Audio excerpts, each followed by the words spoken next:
Hello. So it's been a while since I last uploaded, and I thought I'd take this channel in a new direction with some nice team rankings. I mean, this kind of content is pretty dominant on YouTube, and it seems like a pretty easy format, I don't know.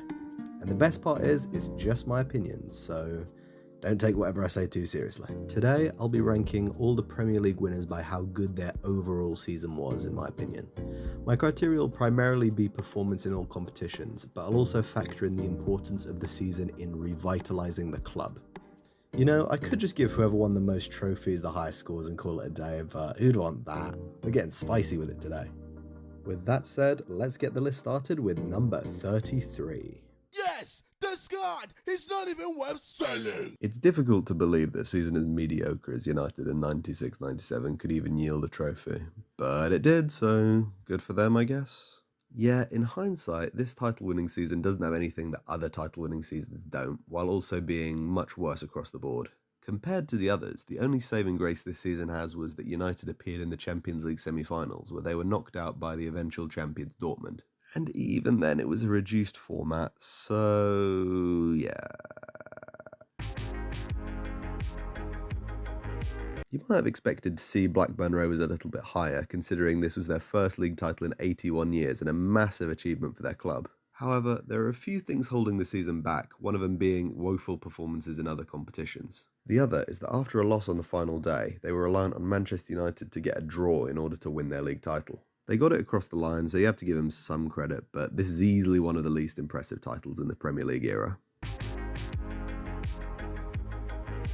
Compared to the previous two seasons, this end of the United Millennium three-peat was a bit average, really. They won the league with time to spare, but getting knocked out the domestic cups by West Ham and throwing away a lead at Sunderland really isn't that great. Even still, getting knocked out the Champions League by eventual champions Bayern Munich isn't that bad.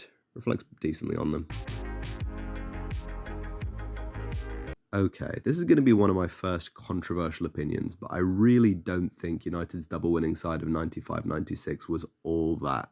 Their run to win the FA Cup was far from a cakewalk, and their points tally was respectable, but it's just the defeats in the cups. There are respectable teams for a club of Manchester United's size to exit cup competitions against, and with all due respect, I don't think York City and Rota Volgograd are among them. Good season to reclaim the league, but I do think United's double of 93-94 was far superior. In the first Premier League season, Manchester United began a dynasty by winning their first league title in 26 years. They ran away with the league in the end, and the domestic cup exits were reasonably respectable, losing to Sheffield United and Aston Villa. But again, a European exit to Torpedo Moscow isn't going to get this season ranking too highly amongst the other title winners. Despite being pretty average in the league, the United side of 2002-03 is going to rank pretty highly here for its performance in all competitions. In general, any season when you're going out the cups to Arsenal, Liverpool and Real Madrid is going to rank pretty highly. Although losing a cup final to Liverpool, given the two teams' distance between each other in the league, would have hurt quite a lot. Yes, to the shock of many, Liverpool 24-25 is not actually the worst title-winning season of all time. Despite being shocked in the FA Cup by Plymouth, the other cup exits were much less embarrassing. Their points tally was respectable, Salah cooked in the league from start to finish. You can't have this one too low. I give this season a slight edge over United in 2003 simply because recapturing a title after 5 years is more impressive than recapturing it after 2. Leicester City's title boldly asks the question, what if Blackburn's title actually had a good story to it? In terms of performance levels across all competitions, this is objectively one of the worst title-winning seasons of all time, but the story is just unbelievable. And considering that in the following seasons Leicester would go on to compete for Europe and win the FA Cup, you have to give credit to what they started here in this season. For Man United's most recent title at the time of recording, there's not actually that much to say. Van Persie was amazing for them in the league, they were knocked out the domestic cups by Chelsea, and they put in respectable performances against Real Madrid. Despite the early cup exits, the quality of opposition faced, combined with the league dominance, gives this season a pretty good standing among the title winners. Despite featuring some iconic moments, United in 2010-11 weren't that dominant in the league. Even though it was the lowest Champions points tally in a decade, the performance in other competitions was good enough that it elevates the season beyond what it would otherwise be. It should go without saying that there's no shame in losing to 2011 Barca, although defeats to West Ham and Man City do hold the season back from being ranked a little bit higher. The fact that the worst of Manchester City's 4-peat ranks this highly should tell you a lot about the standards under Pep Guardiola. Very dominant league season, knocked out the Champions League on penalties by eventual champions Real Madrid, and reaching the FA Cup final despite being beaten by local rivals Manchester United. Overall, a fantastic season, but as we've said, just not to the other standard of the other 4-peat teams. Mourinho's return to Chelsea was incredible and had the potential to rank extremely highly on this list, but falls short because of performance in all competitions. They led the league from start to finish and dominated the League Cup by beating Liverpool and Tottenham to win the title. However, it's still very difficult to overlook the shock loss to Bradford at Stamford Bridge, alongside a pretty meek exit to PSG in the Champions League. Still a great comeback season for Mourinho and great for Chelsea to win their first title in 5 years, but just another season let down by cup exits in the end. Man United were back on their perch in 2006-07, led by budding superstars in Ronaldo and Rooney. A shock loss to Southend in the League Cup was the only blemish on an otherwise great season, as they narrowly missed out on the double by losing to Chelsea in the FA Cup final. In the Champions League semi-finals, they were knocked out by eventual champions Milan, and in the league they were relatively dominant as well. So, in all competitions, a great season. But with one trophy and nothing sensationally historic, this is about as high as they can go. In a sense, the City team of 2021-22 is one of the most disappointing on this entire list. However, that's only because they could have been a shoo-in for the very, very top if a few things had gone differently over the course of the season. They were extremely dominant over the course of the league season and needed to be in order to defend their title against a much revitalised Liverpool. However, given that they were just a few minutes away from reaching back-to-back Champions League finals, it does feel a bit disappointing that they couldn't get over the line. They were underwhelming in the League Cup, but they did reach an FA Cup semi-final where they lost to quadruple hunting Liverpool. Bottom line is, great season, could have been greater, oh well. Although Chelsea didn't have European commitments in 2016-17, after a slow start their performances under Conte became mesmerising. They set a new league record for wins while also reaching the FA Cup final after beating Manchester United and Tottenham, narrowly being denied the double by Arsenal. Had they won that FA Cup final, this team would be even higher, but failing to do so and not performing that well in the League Cup does limit their placement somewhat.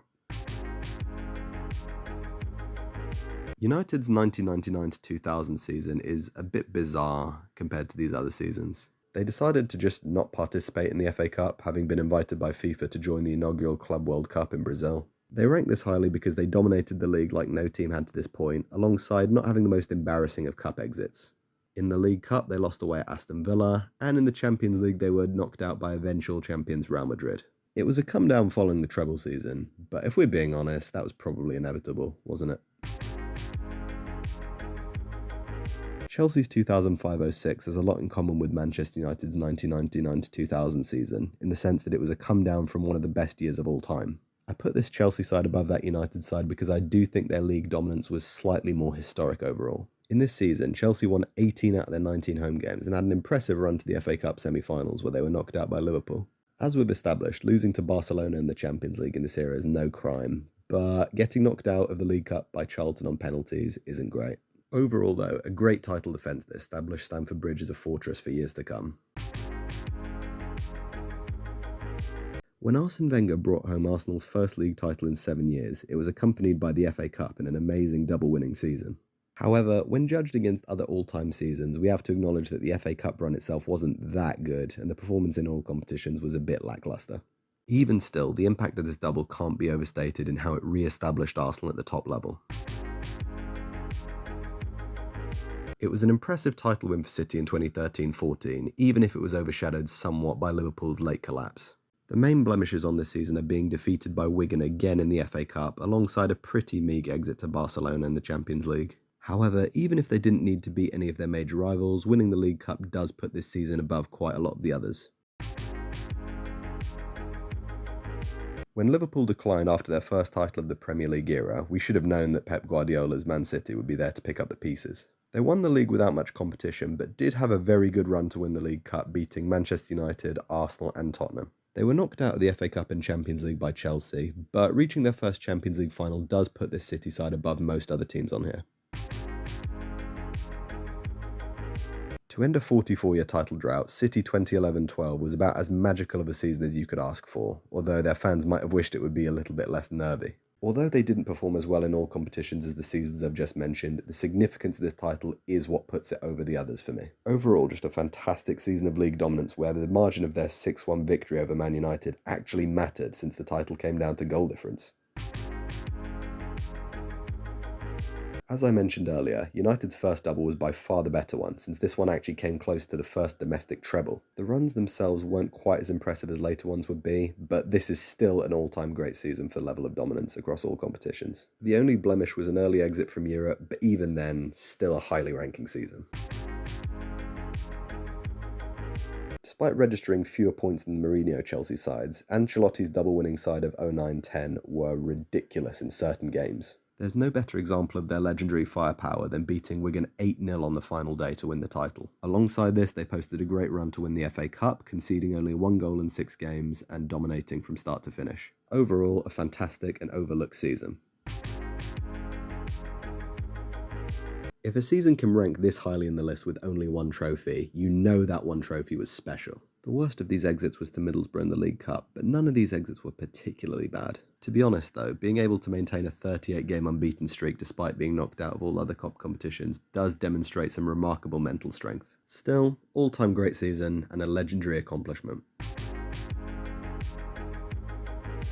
For their first title in 30 years, Liverpool redefined what it meant to run away with the league. They won 26 out of their first 27 games, effectively wrapping up the league by Christmas. They became world champions in this season as well, and compared to these successes, the cup exits really don't matter that much. In maybe the most underrated season on this list, Manchester United actually improved their domestic record from the previous season, while going to another Champions League final and being knocked out by the greatest team of all time, Barcelona. A defeat to Everton in the FA Cup semi-final is really the only blemish on this season, and it's not a big one. A really dominant league campaign plus a League Cup should put it up there as one of the great seasons of all time, and it should be spoken about as such. Arsenal's second double under Arsene Wenger was maybe the club's greatest season of all time, as they dominated the league and the FA Cup. In the league, they were dominant and finished the season unbeaten away as they scored in every single league game, and in the FA Cup they were fantastic too, defeating Liverpool, Newcastle and Chelsea to win the cup. The exits from the other cups weren't great, but the quality of the titles they did win, combined with a 13-game winning run to end the league season, puts this as one of the best seasons of all time quite easily. Okay, now we're getting into some really ridiculously good seasons. Chelsea broke almost every record in the book at the time as they won their first league title in decades, along with the League Cup in Mourinho's first season. 15 goals conceded in a league season is ridiculous. It ushered in Chelsea's modern era, and the other cup exits don't do much to diminish its greatness. After 4 years without a league title, Guardiola's Man City posted the most dominant league campaign ever, finishing with 100 points. An FA Cup defeat to Wigan and exiting the Champions League to Liverpool are the only things holding this season back from being the greatest of all time, in all likelihood. Summing up, an impossibly great League and League Cup double, and somehow Guardiola managed to eclipse even this later on.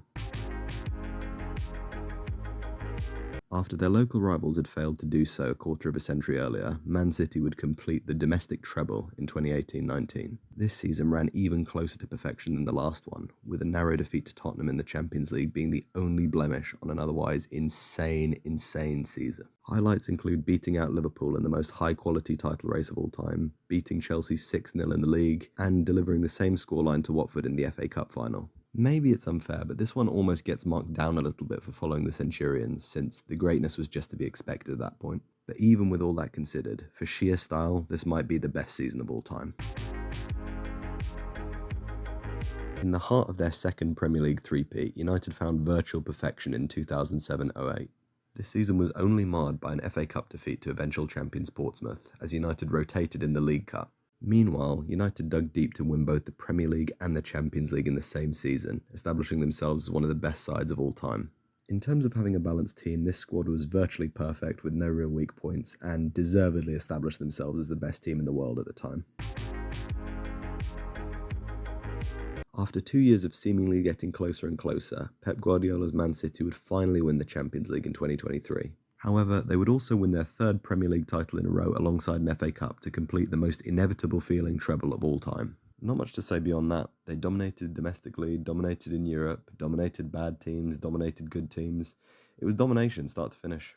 The only blight on the season is a 2-0 away defeat to Southampton, which, considering they were in the Premier League at the time, isn't really the worst. And next to the scale of what City achieved here, that defeat is virtually meaningless. Team. Originally, I had City's treble placed above United's for the sheer level of dominance. Eventually, though, I had to give it to the first, to the miraculous, to the dethroners, Manchester United. To run every competition down to the wire and come up clutch every single time when it mattered is an unbelievable feat that virtually can't be replicated. In terms of blemishes on a season, a League Cup defeat away at Tottenham is about as good as it gets. So in the end, for achieving the unprecedented and dethroning an Arsenal team that were great in their own right, Manchester United 1998-99 takes its place as the top team of all time. At least of the Premier League title winners. I don't know, it's just my opinion at the end of the day. If you like this video, make sure to like and subscribe, leave me a comment with suggestions, and yeah, see you in the next one.